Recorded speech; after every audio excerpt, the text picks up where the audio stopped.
Hey everybody, it's Mr. Stafford here, and today I'm going to talk with you a little bit about the rise of the Jim Crow South. The Jim Crow South is the segregated South that is established in the aftermath of the period of Reconstruction. So we finished up last semester by talking about Reconstruction, the attempt to rebuild and reunite the nation after the Civil War. And you may remember that there were many who called themselves radical Republicans that were pushing for significant social, political, and economic opportunities for the former slaves. And that all came crashing down with the presidential election of 1876, in which a bargain was struck known as the Compromise of 1877 that gave the Republicans the White House in exchange, essentially, for giving up on this radical approach to Reconstruction. So what we're going to talk about today is the aftermath of that Reconstruction period. So what are the southern states going to do now that the federal government is not looking over their shoulders? And the answer is pretty clear. They're going to work tirelessly to reestablish a white dominant, white supremacist economy, political structure, and social structure. And we're going to see that through what become known as the Redeemer governments, right? These are the white governments that are going to try and take back control, or they felt they had lost control during Reconstruction, that too many carpetbaggers from the North and too many aspiring black politicians and black leaders had been having too much influence for too long. So these white Redeemer governments are going to come and save the white South. All right. So let's look at how they are going to do that. How are they going to do that? Well, let's start with economically. The economic systems that are put in place after the Civil War are eerily reminiscent of slavery. Things like sharecropping, where these former slaves were given a chunk of land that they could work themselves, and then they would get a share of the crops as profit, but they would use the profit from the crops to pay rent and to pay for the supplies that it cost to work the land. Now, sadly, for the slaves working the land, it was often the case that the money they would make from selling the crops did not cover the costs of planting and tending the crops. And so what you would end up with was a system of perpetual debt and a system that led to desperate poverty for a lot of these former slaves. So a lot of the economic opportunities existed in the North, but not necessarily in the South. The South was trying to reestablish that kind of planters aristocracy that they had known prior to the Civil War, and they were doing it through the sharecropping system. So read more about the sharecropping system, and we can talk about that in class as well. So the economic opportunities were limited, and the white leadership of the South was really trying to establish these former slaves, the black freedmen, as a permanent and subservient labor force.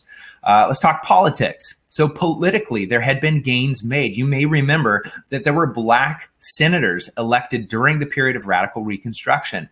A lot of state and local offices saw black leadership winning elections.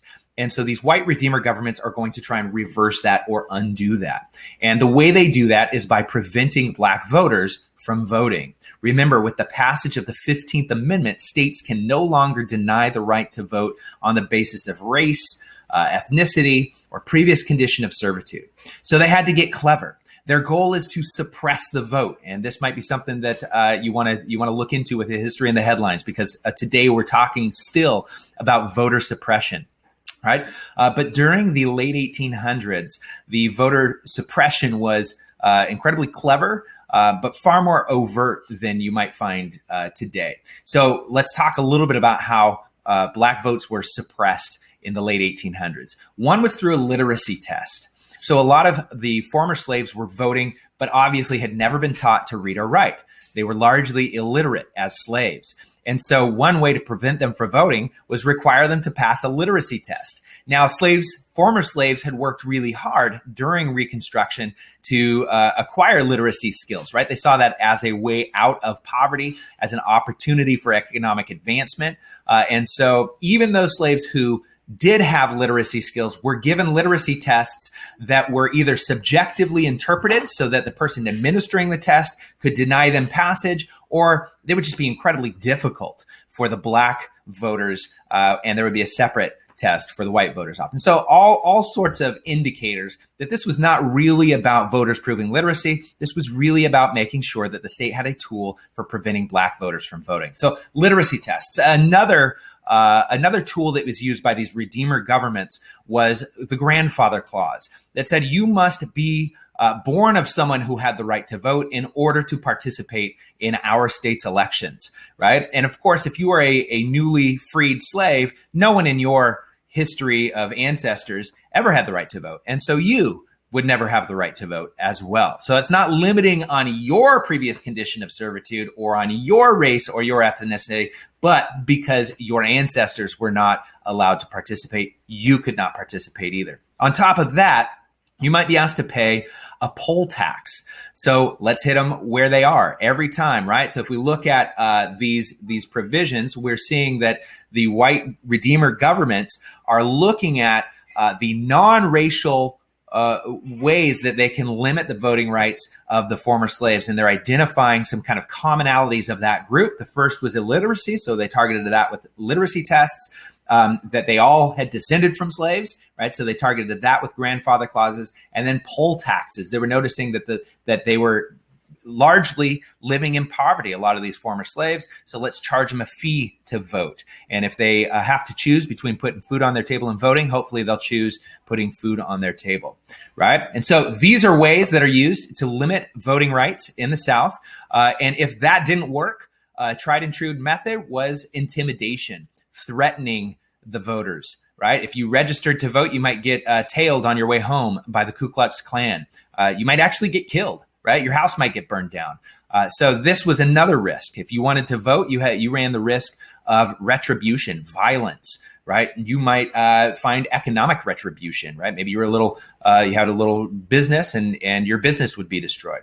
So all of these things together were tools that these white redeemer governments used, some legal and some illegal, to limit or suppress the voting rights of black Southerners. All right, so those political rights, those gains that had been made are systematically rolled back. This is not accidental, it's not incidental, it is intentional. These white redeemer governments are strategically implementing new laws and practices that are technically consistent with the United States Constitution, but serve the purpose of undoing the political progress that was made by the freedmen during radical Reconstruction.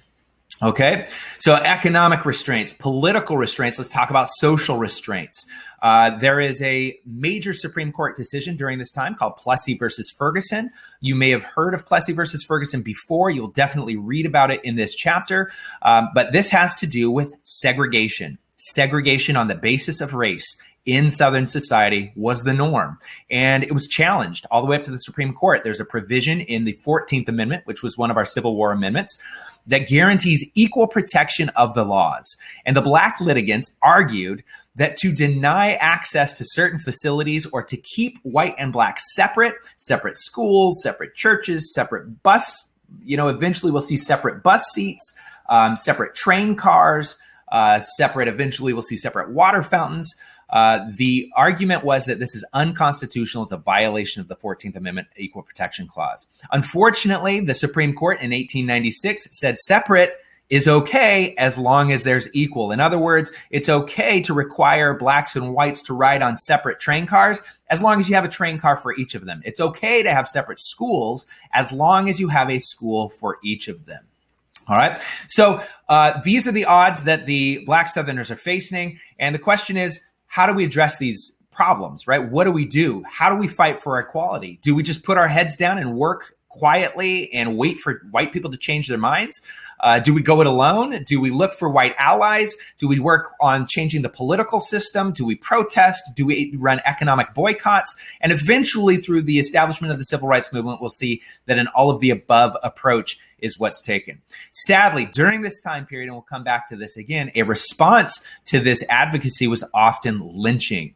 There would be spectacle lynchings at this time, where very publicly, people who tried to fight for equality were systematically executed and tortured in front of hundreds of people, right? Photos were taken, postcards were made. It was a sad and disgusting time in American history. All right. As a result of all of these challenges, we're going to see two leaders rise to national prominence, Booker T. Washington and W.E.B. Du Bois. There's some more materials on those two leaders and some videos that you can look at for this week's discussion. So check out those guys and their leadership styles and approach. All right, when we are together, we will talk more about the rise of Jim Crow and the segregated South. One thing I do want to remind you and maybe draw your attention to, because this I think would be a good History in the Headlines project, is voter suppression, right? Voter suppression. So look more into that from this time period, and then maybe about the arguments that are being made today about voter suppression. All right. Thanks for watching, and I'll see you in class.